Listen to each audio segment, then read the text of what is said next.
കുടുംബജീവിതം പൊതുവെ സന്തോഷകരമായിരിക്കും.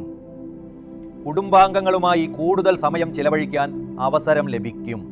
ചെറിയ തർക്കങ്ങൾ ഉണ്ടാകാൻ സാധ്യതയുണ്ടെങ്കിലും സംയമനത്തോടെ സംസാരിച്ചാൽ അത് പരിഹരിക്കാൻ സാധിക്കും.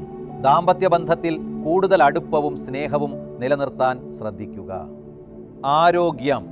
ആരോഗ്യ കാര്യങ്ങളിൽ ഈ മാസം ശ്രദ്ധ നൽകേണ്ടതുണ്ട്. അമിതമായ ജോലിഭാരം കാരണം മാനസിക സമ്മർദ്ദം കൂടാൻ സാധ്യതയുണ്ട്. കൃത്യസമയത്ത് ഭക്ഷണം കഴിക്കാനും ആവശ്യത്തിന് വിശ്രമിക്കാനും ശ്രദ്ധിക്കുക. പതിവായ വ്യായാമവും ധ്യാനവും ആരോഗ്യം മെച്ചപ്പെടുത്താൻ സഹായിക്കും. ഈ നക്ഷത്രത്തിൻ്റെ മുഴുവൻ ഫലങ്ങൾ ചാനൽ കൊടുത്തിട്ടുണ്ട്. താഴെ കൊടുത്തിരിക്കുന്ന ലിങ്ക് വഴി വീഡിയോ മുഴുവനായി കാണും. നിങ്ങൾ ഇതുവരെ ഈ ചാനൽ സബ്സ്ക്രൈബ് ചെയ്തിട്ടില്ലെങ്കിൽ ഒരു ചെറിയ നന്ദിയായി ഇപ്പോൾ തന്നെ സബ്സ്ക്രൈബ് ചെയ്യാൻ മറക്കരുത്.